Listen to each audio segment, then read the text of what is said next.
Hi everyone, it's Rax. I'd like to start off this video with an apology, if I may.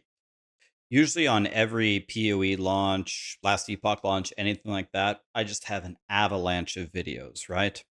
And really the amount of videos that I had for this PoE2 launch was just so far below what I normally do. Everyone keeps coming to my stream, Rax, where are all the videos? What's happening?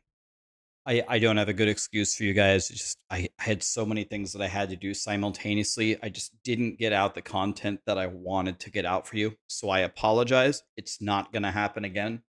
On all the future releases, I will be far more prepared and I'll have you covered for sure. However, I do want to show you something that I found out or made, and I've leveled up through the campaign 5 times so far. On Monk, on Sorcerer, on Lich, on Warrior, and then again on a Witch, but this time it was Infernalist. And I found what I feel is the most comfortable, borderline, the most powerful leveling build that you can play in this game.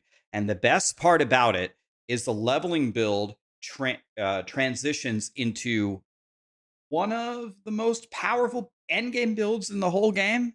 Like, it might not quite be as good as Lightning Arrow Deadeye right now, but it's unbelievable.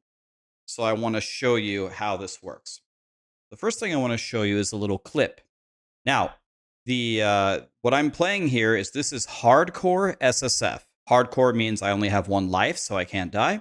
SSF means I can't trade. This is the very beginning of the game, right? This is like the 10th zone in Act 1. It's the little boss right here. Let's see what happens. And no, I'm not wearing twink gear. Watch this. There's the boss. Okay. Boom! Oh my. Dead. Did you see that? Not twink gear. Hardcore SSF.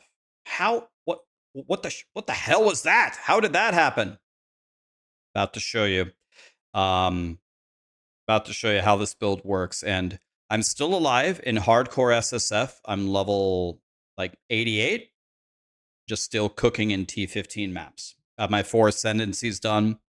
Everything is good.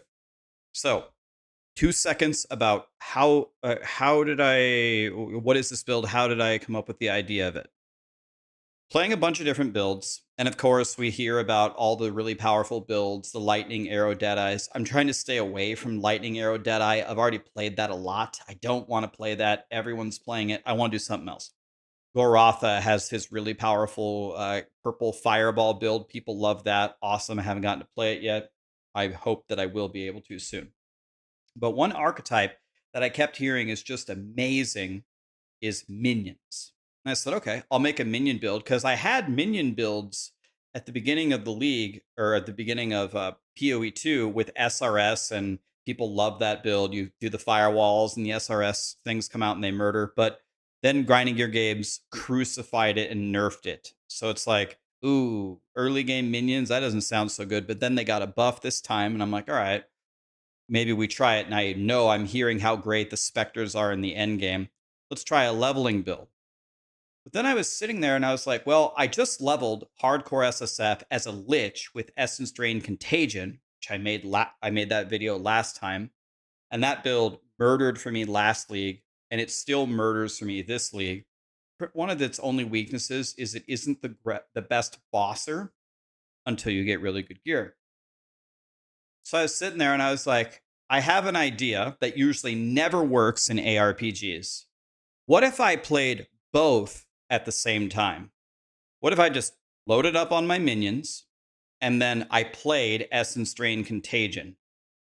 Like, usually that never works. Usually you pick one thing and you go all in on it, and that's how you dominate. But when I mix the two, for me personally, out of any leveling build I've made for you in like any league, I think this one is probably pound for pound the most powerful across the board. So with that intro in there, let me explain to you what's going on and why we were able to delete that guy in 2 seconds. So the first gem you're going to cut is Contagion. Contagion, you put it on a monster, and then you kill him, and it spreads, and it kills everything. It does chaos damage. On Contagion, the main thing you want is Unleash. Unleash will let you Contagion multiple enemies. I think it's by far the best first support. And then you can add Magnified Area, not really needed. You just really need Unleash, and that's about it.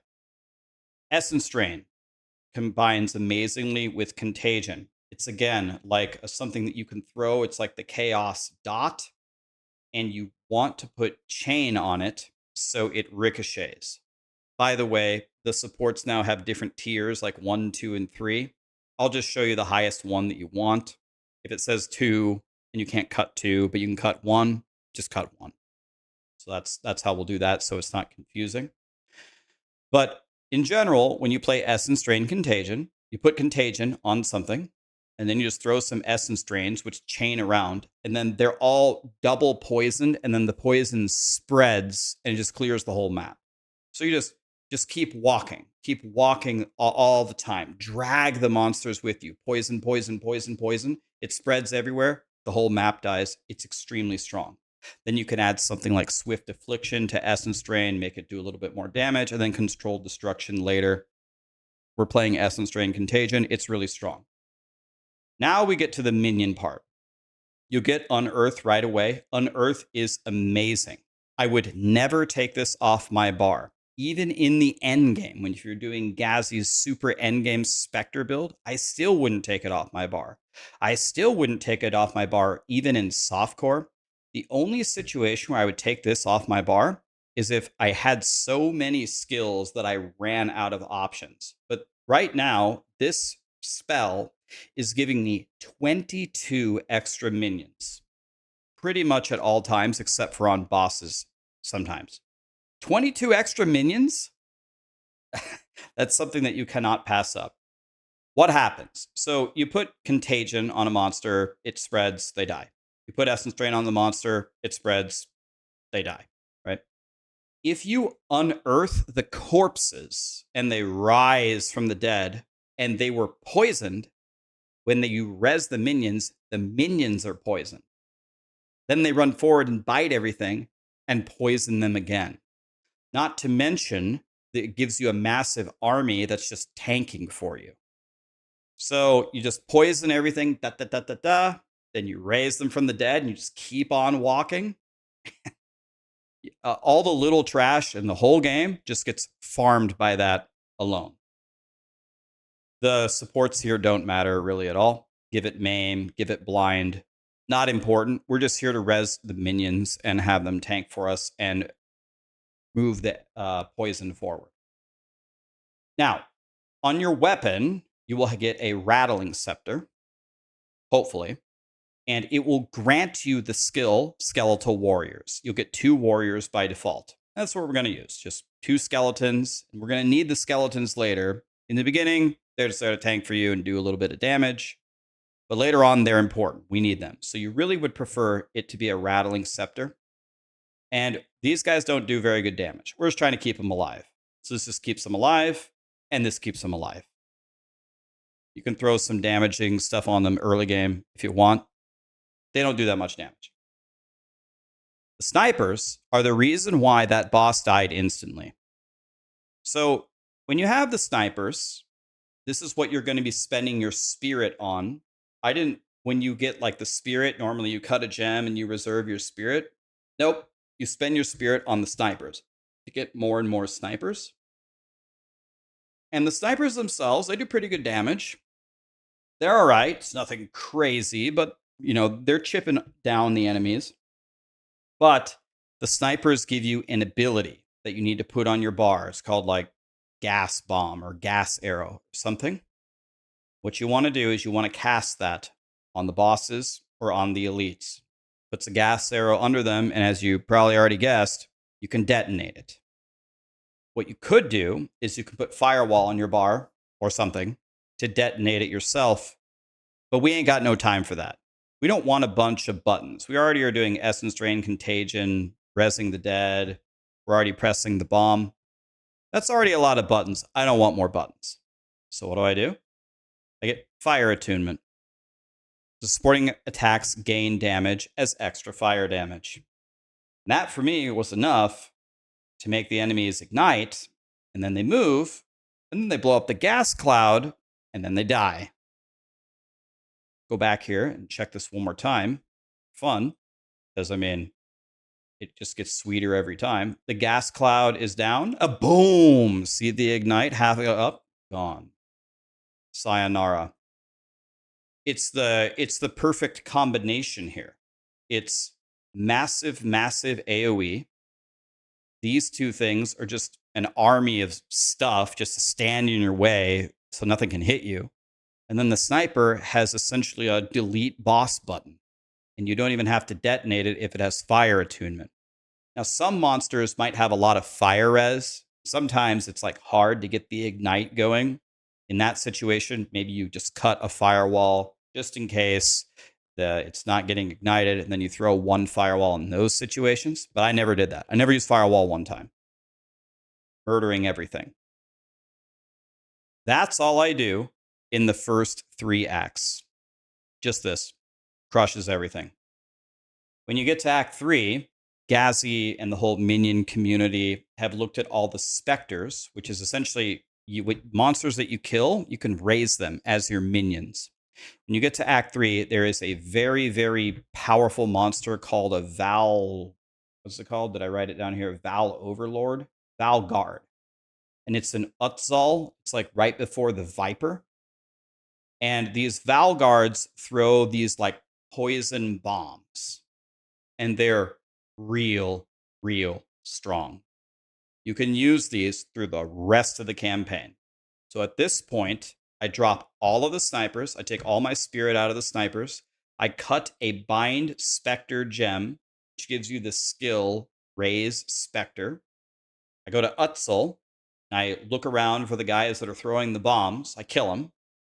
And then I press raise specter, and I raise them. And then I put my spirit back in. Boop, boop, boop, boop. And now I've got the bomb boys. And there we are.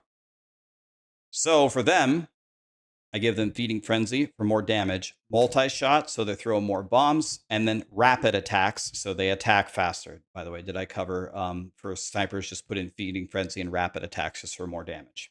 Okay, we're just making these guys do more damage. You might want to see, what does that look like? Well, I literally just got them here, and then I walked up to the Viper, and everyone always tells me like Viper is like their most dreaded boss, right? The Viper just kills them over and over and over. Okay. See how the Viper does against the minions. See what happens here. All right, so they're throwing the bombs. The visibility is not great with these Val guys, but later on when you swap them out, the visibility will get better, but they put a lot of fire down. The Viper is already a third dead. Oh, she's stunned. Okay. Oh, yep. There we go. Half health. Okay. Going down, going down. What's it been, like 10 seconds? Okay. She's going down. Oh, God. She's doing her stupid poison spear thing. Okay. Well, I dodged them, and then I walked over and killed her. You get the idea, right? So that was what? Maybe 15 seconds, and already 60% of her health is gone. I mean, remember something. I'm playing hardcore SSF. So I don't have great gear. I can't trade. I don't have like twink uniques on or anything like that. I just have the crap that I picked up on the ground, or the crappy hand-me-downs from the last time I did the run. But it's nothing amazing. And I did like 60% of her health in like 15 seconds. You know what I mean? So it's going to work for you for sure. And their AoE is so good. There's so many of them throwing the multi-shot bombs. You just walk. And then your AoE is even further emphasized with the Essence Drain Contagion. It's so easy. It's ridiculous. I love this build. You've got to try it. Pain Offering makes your minions stronger. It requires a skeleton to use it. You just press this on bosses. This is why we need the skeletal warriors. This is why we need them to not be dying, because we're going to sacrifice them by skewering them on a stick. Meat Shield and Expanse, just these supports don't really matter. The Pain Offering thing dies pretty easily. It's kind of weak, but you just put it down, skewer a skeleton, then your Val Guards are going to hit way out harder. You murder. For your Ascendancy, your first point, you get a Hellhound.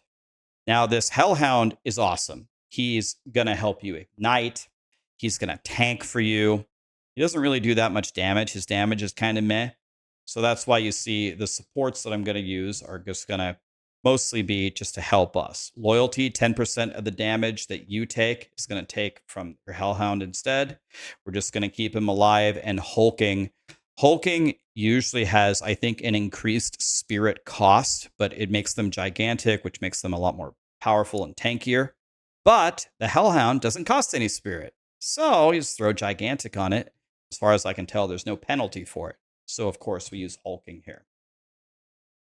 Now, this skill is totally optional. You might be looking at this and be like, Rax, are you showing me like a 9-skill build? I'm not playing this. You don't have to use this. But if you want to kill bosses even more instantly, you can. So Dark Effigy is used in Essence Drain Contagion as the single target thing. When there's chaos damages over time, it's a little totem that shoots more projectiles at it that kills it. So when you go to a boss, the snipers will be gone at the end. You have your specters throwing the bombs. And if you put up your Essence Drain and your Contagion and then drop the Dark Effigies, it should have overabundance. You can drop 2 of them. And then Poison will put up another dot, so they attack faster. If you do that full rotation, Essence Drain, Contagion, put down the Pain Offering so they hit harder, and then drop 2 Dark Effigies, you got 2 more totems, you just go, boo, gone. Not needed, but if you really want to, if you really can't kill the bosses, throw this on as well. They're dead. Those are the skills. This video is taking too long. Let's go a little bit faster. What I think I'm going to do, I really want your feedback on this, but I have an idea. For planners, I'm only going to show you the bare necessities of what's important. For example, look at this wand. It just says +4 to chaos spell skills. I just want to show you that this is the best thing that you could get. Like you're looking for levels of chaos spells. Do you prefer this kind of minimalistic planner, or do you want me to go through, like, first of all, keep in mind, this is a leveling build.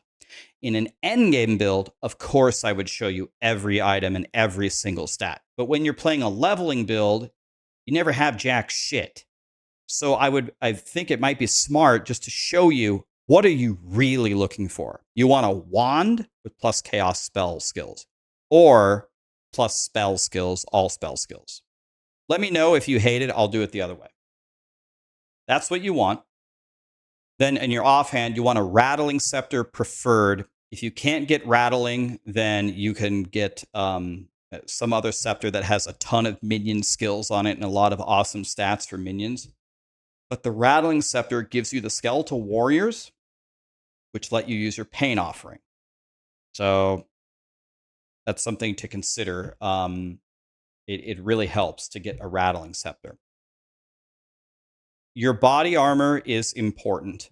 You want mega energy shield on your body armor. This is a common mistake. When you're playing an energy shield build, we're playing energy shield. Like, I've seen people take like 30 life and 20 resistance body armor that only has like 50 energy shield on it over a body armor that has 300 energy shield, but garbage stats. No, we want energy shield, especially on the body armor. And if you can get it, you'd want spirit, because spirit gives you more snipers, and then it gives you more specters later on. When you're playing an energy shield build, we're playing energy shield. So make sure your body armor has chonky energy shield at all costs, and you'll be essentially immortal just with that. The hat can roll plus minion skills. Look for it. The amulet can roll plus minion skills. I think it can also roll plus all spell skills. That would be good. Maybe it can roll plus chaos spell skills. That would be good. And spirit is very good. Gives you more minions. On the boots, you always want movement speed. And on your rings is a good source of chaos res. Amethyst rings are really good. Every other thing, just the same thing. Try to get energy shield, life, resistances, whatever. Okay? Now let's look at the passive tree. And boy, do I love this passive tree. And you want to know why I love this passive tree? Almost the entire thing is defense. It's all defense. I go back here. So what am I doing here? I walk up and I actually take both of these paths early on. This is something that I'm noticing. Like, I've leveled up in POE2 a lot. I've already cleared the campaign. This league started, what, 10 days ago? Less than 10 days ago? I've already cleared it 5 times.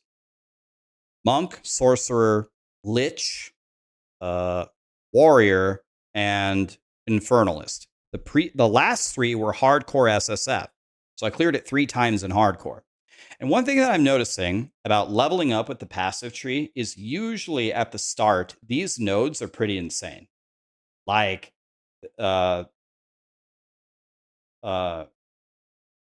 energy shield recharge. That's not what this node is. The overlay is not working. This is, I think, minion damage. It's showing me something over here. Okay, it's not letting me mouse over it. That's okay. I pretty much memorized it anyway. These nodes, I think, are all minion damage. These nodes are all chaos damage. These 2 nodes, this one is like mega energy shield. These ones right here are mega energy shield. Like, there's so many great nodes at the beginning of the tree that in a lot of these builds, I'm starting to take all of them. And then as I bank up a lot of points, then I respec and I go like further out and branch out.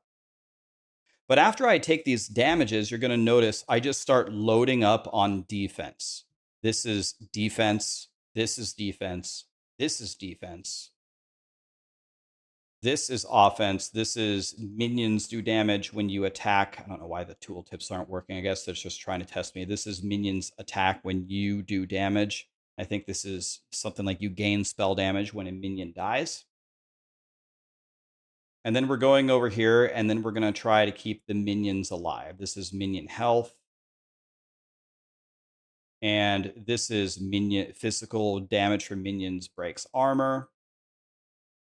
And then I'm starting to, when you get a little bit further on, when you start to get to like the Val guards, you kind of want to respec out of the chaos damage that you've taken here. It's really good early game, but these nodes, the Essence Drain Contagion, is not doing most of the damage by the time that you get the Val guards. So we're going to start to go more heavily into minions. So we're going to help the minions stay alive and do damage. And then we're going to go up here. And another thing that I did, another thing you can do if you want to be really safe, is I took these energy shield nodes right here while I was right here. But we're going to walk on up here and get this. And this is going to help you with your spirit. And there's another spirit node here. It's going to help you get more minions up. And I think that's all the further that I got for the campaign. But this entire wheel and this entire thing and this entire thing and this is almost all defense. And if you want to pick up these 3 nodes, it's a great idea as well. But remember, the defense that we're picking up is magnifying energy shield. So, one more time, just for completeness, make sure that you get energy shield on your stuff. If you get that, you should be almost unkillable. And remember, you have a whole army in front of you. The unearth guys, the skellies, the snipers, the bomb guys. They got to go through quite a bit to even hit you once. With that energy shield and the energy shield recharge, just run around like a chicken with your head cut off. I don't have any deaths. I'm level like 88 in hardcore SSF. I don't know what level I'm. 80, high 80s, 4 labs done, doing T15 maps. I have 12,000 energy shield right now, and my gear sucks. Hardcore SSF, I can't get anything good. But we're going to get higher, maybe like 13, 14K. They got to really kill me to kill me. So we go down here. We take the Hellhound first. Then, man, it's so annoying that it's not letting me show you what these are. This is the Hellhound. This is a lot of the elemental damage is converted to fire. So you need to make sure your fire res is real good. And physical damage is converted to chaos. This is, it reserves 25% of your life in order to give you a ton of spirit. This is critical. The extra spirit lets you get more minions. Reserving 25% of our life, not great to lose that. But remember, our defense is energy shield. Can't say it enough times. Energy shield. So it's fine. And then later on, when you do the 4th lab, you'll take this node, which reserves another 25% of your life and gives you a ton more energy shield. That's an amazing trade. You get way more effective HP from that. Yeah. So you might be wondering, okay, so this is like a leveling build to get through the campaign. How does it do after the campaign? Good. You could like start mapping with this. However, at the very end of the campaign, there are 2 minions that you can change these specters for. They're a lot more powerful than the Val guards. You can either get I keep calling them revenants, but that's not their name. It's the hopefully I'll think of it. Not the revenants, but the ants. The ants are insane. People usually say don't switch to ants until you have 3 of them. And I think they each cost 99 spirit before all the spirit nodes that you took up there. So you got to have a pretty good amount of spirit on your amulet and on your body armor before you're going to be able to fit in 3. And there's an endgame pair of boots that helps with that reservation, but it's kind of rare, so can't really count on that early game. If you get your 3rd lab done, this helps tremendously as well. Zealots. Thank God, I remember. The other ones are called the Zealots. So a lot of people, I haven't tried the Zealots yet because I actually got lucky enough in hardcore SSF. By the time I got to the ants, I had exactly enough on the dot to summon 3 ants. So that was amazing. But if you can't use the ants, then the Zealots, and I think it's in the 3rd interlude in after Act 4, so it's at the very end of the campaign. It's very strong. Gazi has an endgame build already, and his character is insane. I looked at his guy, and his guy's like, his guy's insane. I'm never going to be able to get that strong because I can't trade. But he has a beautiful guide if you want to check it out. And yeah, if you guys want me to make an end game guide, if you play this and you love it and you're getting through the campaign and you want to know how I'm playing the ants in hardcore SSF, I'd be happy to make the video. I didn't look at Gazi's build. I didn't look at anybody's build, but I talked to Gazi after I played it for like 3 days. And I compared builds with a planner that he showed me. And I'm telling you, the overlap between what I was doing and what Gazi had was like 95%. And I was actually kind of surprised because I felt like all I did was build defense and he's playing softcore, but that's actually what he did too. He just went full defense. I was like, why did you go full defense? He goes, bro, I have 8 ants and my ants are like level 31. Bro, he's got 8 ants and they're level 31. I still, in T15 maps, I only have 3 ants because my gear sucks. And my ants are like level 23. So he's got 8 levels on me, and he has 5 more ants than me. So I can understand why he doesn't need any. I'm already in T15 maps. Imagine having 8 ants and level 31. That's so dumb. that's so much damage. It's actually just kind of funny. Anyway, the video is too long. Let's end it here. This build guide help you? Are you happy to be getting these build guides again? Let me know on the planner if you, for leveling builds only, do you like this minimalist approach that I'm just showing you? This is what you're looking for. Everything else should be pretty obvious to you, right? Life, energy shield, resistances, just try not to get murdered kind of deal. Yeah. Anyway, let me know, guys, and try this. If you're playing something, you're bored, you're like, God, I got to do something else. This, trust me. I played 5 builds. I know most of you trust me, but I'm going to say it anyway. Trust me. You need this build in your life. And if you're in dire need of endgame content, look at Gazi's guide. If all of you sound off and say, no, Rax, I want your endgame guide. Okay, I'll show you what I'm doing. Have a great day, guys. Borderlands 4 comes out in like 12 hours. I'm going to play it with DM Gazi, speaking of Gazi, and Lily. If you guys would like me to make a montage or a review on that, let me know. I've never played a Borderlands game before, but I played a lot of shooters. I actually went to a lot of Halo tournaments when I was young. So hopefully I'll be able to shoot the monsters. We'll see. I'm a 39-year-old piece of shit. We'll see what happens. Thanks for watching, guys.